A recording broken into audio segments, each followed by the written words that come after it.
Jour 1 pour un nouveau chemin, celui de miroir de femme, que j'entreprends de la même manière et avec la même énergie que pour le chemin de Compostelle.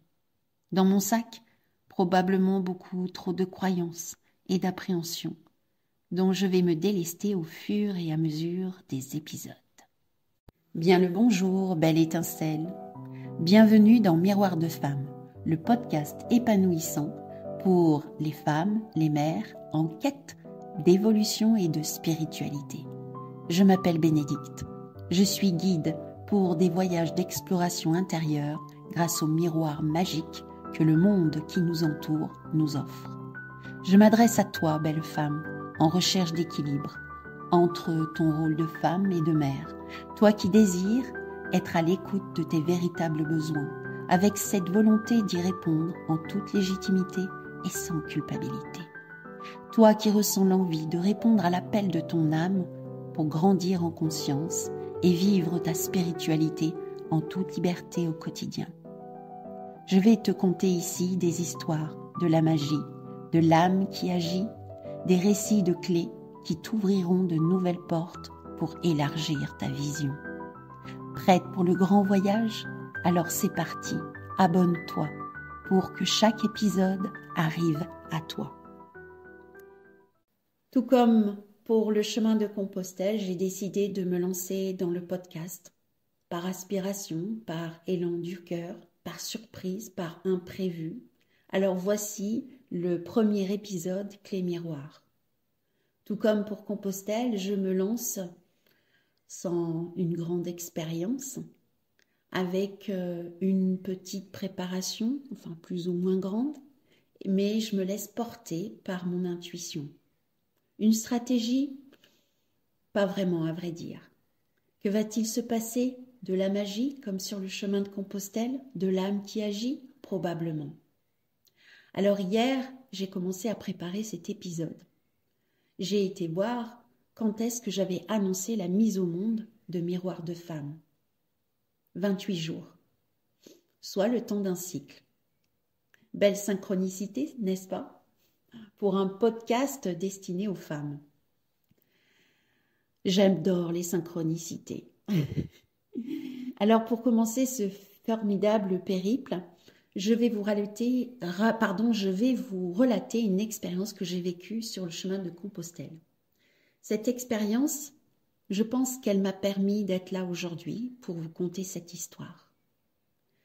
Dans cet épisode de ma vie, j'ai pu faire un bond extraordinaire, un grand bond pour rendre plus équitable, plus équilibrée la relation à mes enfants. Je vais partager avec vous les différents niveaux de lecture de cette expérience. Alors, c'est parti, on y va.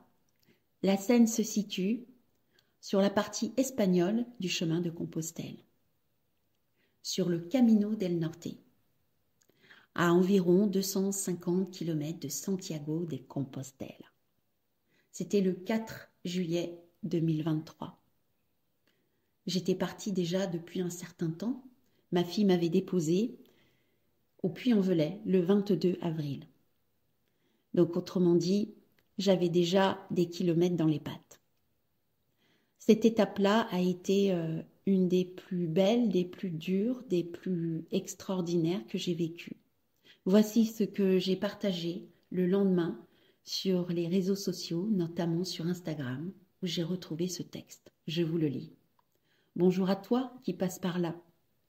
Hier, ce fut une étape complexe, avec des dénivelés assez importants à répétition, sur des chemins escarpés. Il en a fallu passer par là pour découvrir des sites magnifiques, dans leur beauté sauvage. Belle récompense. Ce fut une expérience qui a révélé des doutes, des peurs, des résistances que je croyais avoir nettoyées. Eh bien, c'est encore là. Peut-être que ça sera toujours là. Comment faire avec et être en paix avec tout ça. C'est là le challenge. Chaque jour faire de mon mieux pour s'accepter avec mes bas qui blessent. Les observer sans y mettre de jugement, du rejet, de la résistance, du mieux possible de là où j'en suis. J'avais accompagné ce texte d'une photo, d'une belle photo que j'avais prise, d'un magnifique paysage de bord côtier escarpé. On y voit une crique, une crique inaccessible, avec une mer d'un bleu sublime. Un peu à l'image d'un rôle de mère parfaite que j'ai essayé d'atteindre pendant de longues années. Ce jour-là, sur ce chemin complexe, j'ai réalisé une énorme erreur que je faisais sans m'en rendre compte. Aucune erreur, me diront certains? Oui, en effet, que des apprentissages. Pourtant, accepter que l'on fait des erreurs, que l'on se trompe, c'est aussi accepter sa vulnérabilité et grandir dans la compassion pour soi-même. Voilà où j'en suis maintenant. Je vous en dis plus. Comme pour chaque étape, la veille, je regardais le parcours pour le lendemain, pour prévoir le temps de pause, ou savoir il y avait des toilettes, où j'allais manger, repérer le lieu où j'allais dormir le lendemain soir. J'avais lu le descriptif de cette étape et on disait que c'était parmi les plus beaux paysages du Camino del Norte. Je m'en réjouissais d'avance et j'avais regardé la météo. Tout présageait une très belle et agréable journée. Mais comme vous l'avez entendu dans le texte que je vous l'ai lu, ça ne s'est pas tout à fait passé comme ça.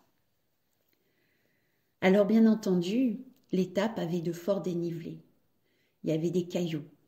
Le chemin était parfois étroit avec de la végétation qui piquait, avec des ronces. Ça m'a beaucoup perturbée, mais ce qui m'a le plus perturbée en fait sur cette étape, c'est la nouvelle que j'avais reçue de ma fille la veille au soir. Elle m'annonçait qu'elle abandonnait un projet professionnel qu'elle avait mis en place avec beaucoup de cœur et d'énergie.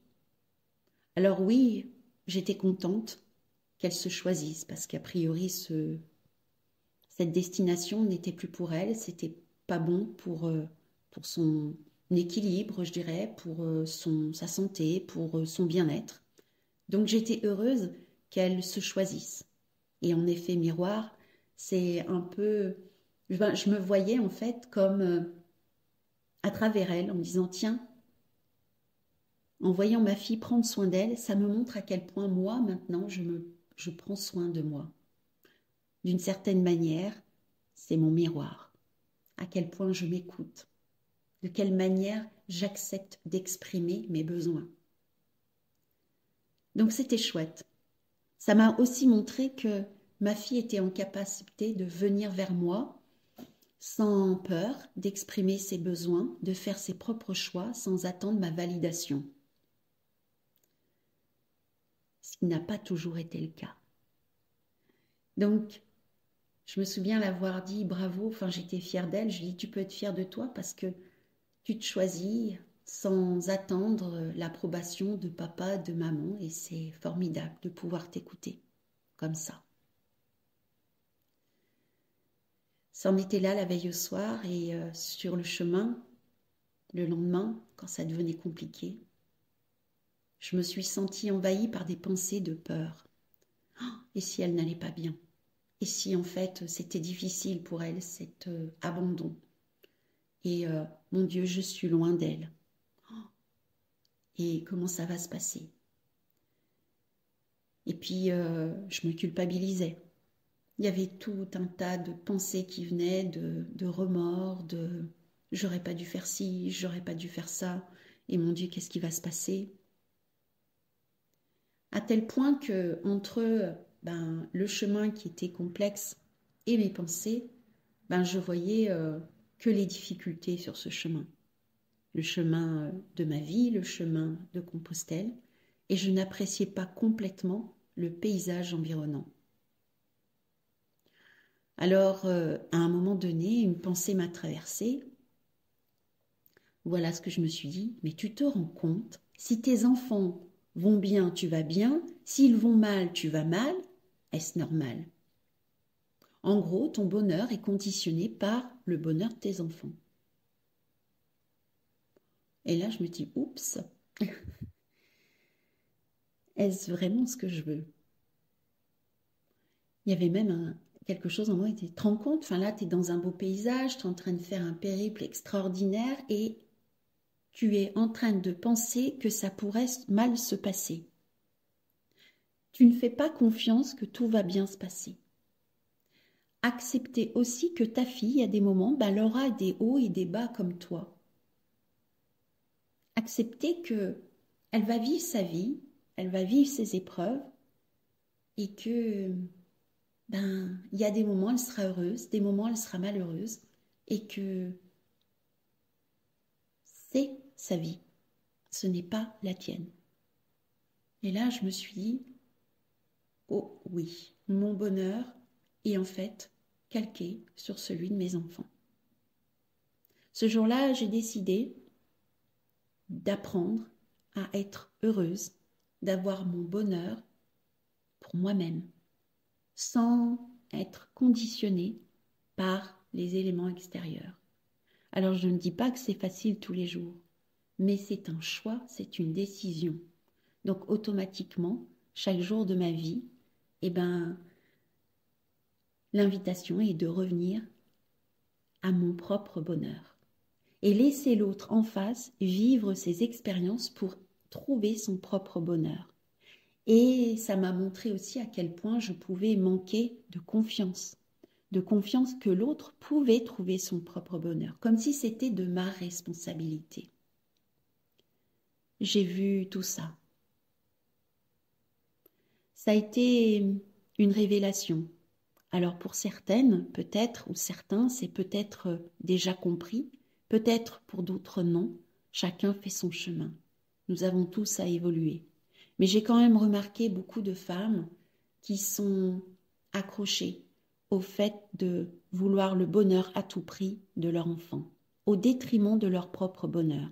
Oui, je suis tombée dans ce trépas et je pense que je ne suis pas la seule. Alors voilà mes partages, voilà pourquoi je crée ce podcast. Pour se poser la véritable question, qu'est-ce qui va faire que je me sens bien, je me sens heureuse, au-delà de la vie des autres, au-delà de la vie de mes enfants, et laisser mes enfants leur entière responsabilité de leur propre bonheur? C'est une question que je pose. Peut-être que ça te parle, ou pas. Quand je reviens à cette étape et que je me souviens de ce périple, j'irais plutôt de ce chemin qui montait, qui descend, qui était exigu, qui était complexe et en même temps magnifique, je trouve un joli parallèle avec le chemin d'une maman.